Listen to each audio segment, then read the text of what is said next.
के बारे में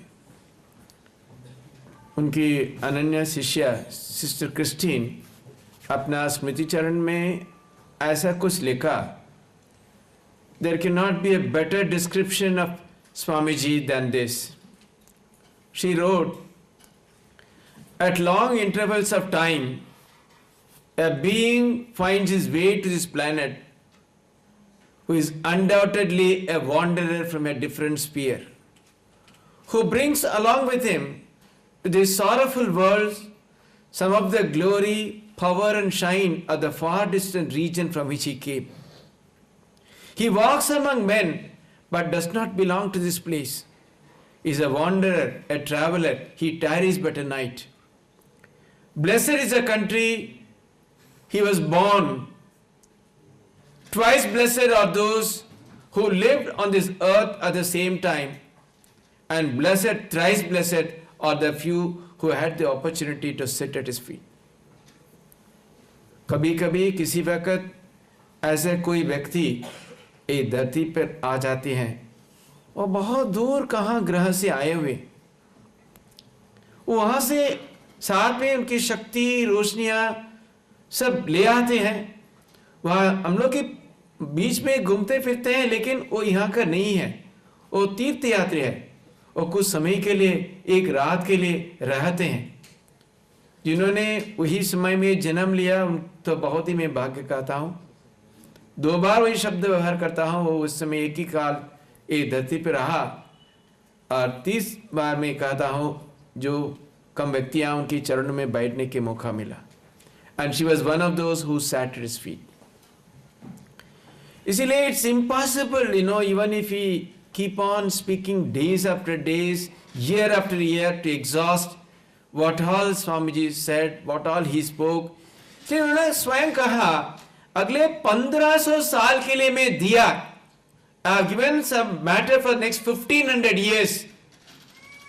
And खुद ही कहा, एक दूसरी विवेकानंद होता था, वो समझ पाता था मैं क्या किया.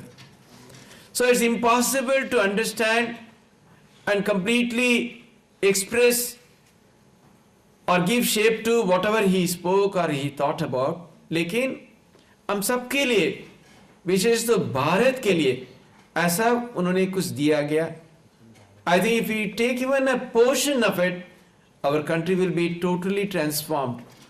सिरे में तो खुद मेरा को भी वैसे हम लोग कहते हैं विवेकानंद के अनुरागी, ये सब लोगों को मैं अपराधी मानता हूं। क्यों? We have not really stretched ourselves. जितना करना था हम लोग नहीं किया। इसी कारण से आज तक एक भारत में जो बदलाव उन्होंने सोचा था, उन्होंने प्रॉमिस किया था, वो अभी तक हम लोग ले नहीं पाए। Because we have not really done our best. क्योंकि the same Christine, she writes elsewhere, the day we heard him pronounce that 5-letter word India for the first time, that very moment our love for India gave birth in our hearts.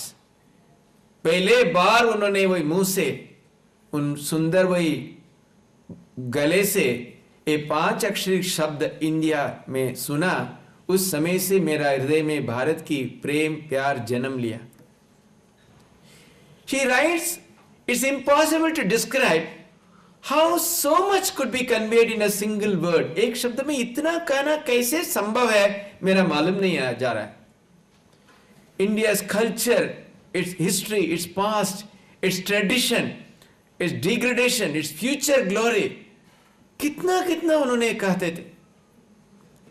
So in small way, if we have that intense love for the country which he had, Mahatma Gandhi 1921 साल में बेलूर मठ प्रदर्शन करने के लिए आए थे। जाते समय विजिटर्स बुक में लिखा था, after reading his work my love for this country has become 1000-fold। उनकी किताबी वाणी पढ़ने के बाद मेरा देश प्रेम 1000 गुना वृद्धि पाया। So you can understand, Mahatma Gandhi was considered the father of the nation. सबको उनकी मैं आगे रखता हूं हम लोग देश के बारे में कुछ बताने के लिए, but that was how he felt about Swami Vivekananda. तो सी स्वामी विवेकानंद बहुत बड़ा ड्रीमर थे, वॉज अ ग्रेट ड्रीमर। दिन रात स्वप्न देखते थे, लेकिन उनके स्वप्न का एक ही थीम था, Bharat. India was this only object. It was his day dream at night, जागृत, स्वप्न, सुषुप्ति, हर अवस्था में सिर्फ भारत के बारे में वो सोचते थे। Being citizen of the country, भारतवासी होके हम लोग क्या थोड़ा भी उनसे प्रेरणा नहीं ले पाएंगे? If you know today we boast of such a wonderful youth population, कहते हैं ज्यादा से ज्यादा युवकों का प्रतिशत हम लोग के सारा विश्व के अंदर। How are we really going to harness this energy, this power, this youth power, ये देश के लिए, देश कल्याण के लिए? I think we need to think very seriously about it. क्योंकि ये भारत की अभी जो सब प्रगति, डेवलपमेंट, इसके बारे में हम लोग बातें करते हैं, I wonder whether we are going forward or backward. क्योंकि आप 2-4 बिलियनर आप खड़ा कर देंगे और लाखों लाखों करोड़ों भारतवासी गरीबी की सीमा के नीचे रहते हैं, ये क्या डेवलपमेंट है? I think, is it really worth to have a few billionaires and millions of people living below the poverty line? What is its GDP? Somebody said GDP is a grossly deceptive parameter, जो गलत समझाते हैं। मान लीजिए आप 15-20 billionaire और करोड़ों millionaire लेके भी आपका जीडीपी अच्छा बन सकता है, इसका कोई अर्थ है क्या? Is there any meaning in such a GDP? And not only that, आप व्यवहारिक दृष्टि भी देखेंगे, सारा देश के देशवासियों के लेके नहीं चले तो आपकी डेवलपमेंट कोई काम में नहीं आएगा। मान लीजिए आप बहुत बड़ा एक राज प्रसार पे आप रहते हैं, आपकी चारी तरह इतना गरीबी, इतना गंदा, आप क्या कभी भी अपना की सुरक्षित आप सोच सकते हैं?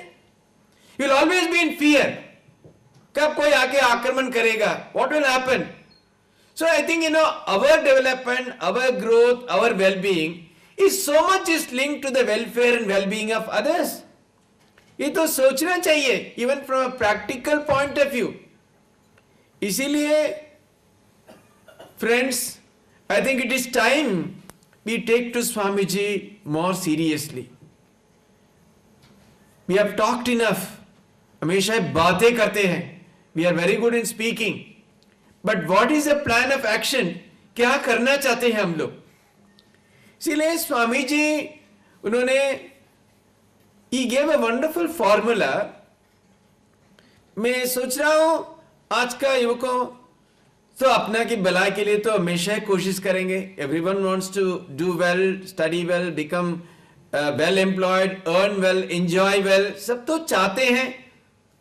Is there any way this can be combined with the welfare of others? क्योंकि आपकी यही समय में, यही काल में आप करें, आप सब छोड़ फोड़ के तुम कुछ त्याग अवलंबन करो, मां दूसरी के लिए करो, अपना के लिए नहीं करो, कोई नहीं सुनेंगे। Is it anywhere? That's why, another wonderful Swami of ours, who was a very famous as a speaker, Swami Ranganathan ji, उन्हें हमेशा कहते थे, enlightened self-interest. सिर्फ अपना के लिए मत सोचो, उसकी साथ किसी तरह दूसरों के लिए कुछ सोचना, वही अभ्यास भी आप शुरू करो।